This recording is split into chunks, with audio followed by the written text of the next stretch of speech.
சில வருஷத்துக்கு முன்னெல்லாம் தீபாவளி அப்பதான் நெறைய படங்கள் ரிலீஸ் ஆகும். ரிலீஸ் ஆன படங்கள்ல ஒரு சில திரைப்படங்கள் மட்டும் தான் ஃப்ளாப் ஆகும். ஆனா, 1989ல வெளியான தீபாவளி ரிலீஸ் படங்கள் எல்லாமே பிளாக் பஸ்டர் ஹிட். அது என்ன படங்கள் அப்படிங்கிறத பத்தி இன்னைக்கு வீடியோல பார்ப்போம்.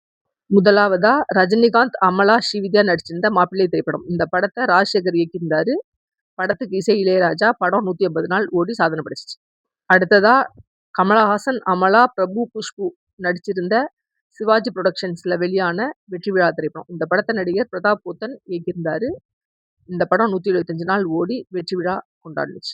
3வதா நம்ம பார்க்க போற படம் சோபனா சத்யராஜ் நடிச்சு வெளியான வாத்தியார் வீட்டு பிள்ளை. இந்த படத்தை இயக்குனர் பி.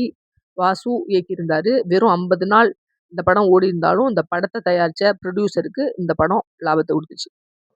இந்த வரிசையில அடுத்ததா தங்கமான ராசா. ராமராஜன், கனகா நடிச்சிருந்த இந்த படம் 100 நாள் ஓடுனுச்சு. அடுத்து ஜெயகாந்த், சீதா, கௌதமி நடிச்சு வெளியான ராஜநடை திரைப்படம். இந்த படத்தை இயக்குனர் பி. வாசு இயக்கியிருந்தாரு. இந்த படம் 75 நாள் ஓடுனுச்சு. தீபாவளிக்கு ரிலீஸ் ஆன அடுத்த படம் புது புது அர்த்தங்கள். கே. பாலச்சந்தர் இயக்கின இந்த படத்துக்கு இளையராஜா இசையமைச்சிருந்தாரு. இந்த படம் 100 நாள் ஓடி சாதனை படைச்சுச்சு. இந்த படங்கள் தவிர நடிகர் சத்யராஜ் நடிச்சிருந்த திராவிடன் படமும், நடிகர் ராமராஜன் நடிச்சு வெளியான அன்பு கட்டளை திரைப்படமும் ரிலீஸ் ஆனுச்சு. இந்த 2 படங்களுமே ரொம்ப நாள் ஓடல அப்படின்னு சொன்னாலும், இந்த படத்த தயாரிச்ச தயாரிப்பாளருக்கு லாபம் கொடுத்த படங்களா இருந்துச்சு. இந்த வீடியோ உங்களுக்கு பிடிச்சிருந்துச்சுன்னா லைக் பண்ணுங்க, ஷேர் பண்ணுங்க, சப்ஸ்கிரைப் பண்ணுங்க. நன்றி.